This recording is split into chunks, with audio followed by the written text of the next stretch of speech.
Hi, I'm Giacomo Valle. I'm a postdoctoral researcher at ETH Zurich. I will talk in the conference about the somatosensory neuroprostheses that connect the brain to bionic limbs.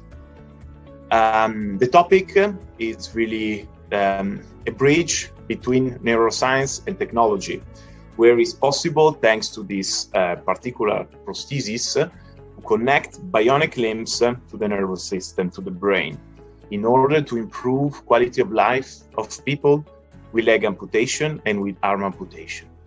Thanks to our technology, we develop wearable devices that enable the patient to feel sensation from robotic and prosthetic devices.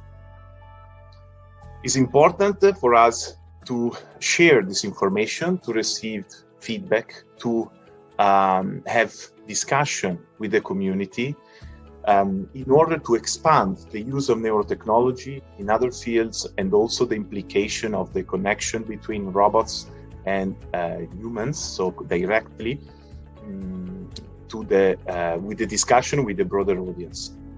I'm looking forward to present at the FENS Forums 2022 and to receive your feedback and to enjoy all the conversation with the expert and scientists.